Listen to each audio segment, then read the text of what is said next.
While TF Green opened yesterday after the weekend snowstorm, travelers are still feeling the effects of the shutdown. The snowy conditions made it tough for some travelers who were flying back to Rhode Island. Some lost their luggage, others had their flights delayed. 12 News consumer reporter Sarah Gurnelli joins us live now at TF Green Airport with the latest. Sarah?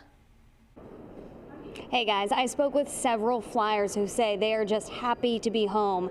After their flights were either canceled or delayed, many had to even stay in hotels overnight. Trying to come back was a little difficult. Herlin Cabrera and his family were in Florida for about a week for a soccer tournament. The trip was smooth sailing, but coming home wasn't so easy. Their Monday night flight got pushed back several times. It got pushed to 10, then to 12, then to 3, and then they canceled it. And when was so this? It was tough last night. Yeah, this morning.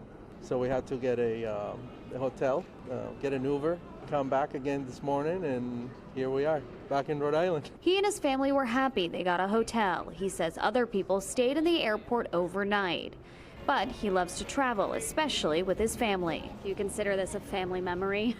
Oh yeah. This is the first time. This is the first time we went through this. So yeah, definitely. Yeah, but it was cool. They took care of us. They gave us some credits, and we're good. Donald Jagunla says his family was scheduled to fly out from Texas last week. They got stuck in Charlotte, North Carolina and had to stay overnight.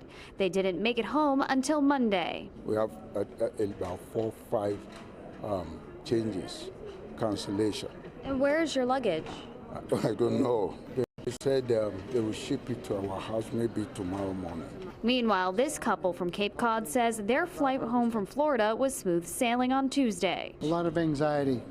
We didn't know what was going to happen up here, but we made it, and we're glad to be here.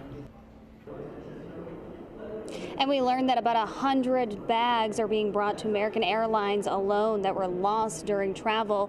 We reached out to TF Green Airport to see what other airlines were impacted. We haven't heard back. Live in Warwick, Sarah Gurnelli, 12 News.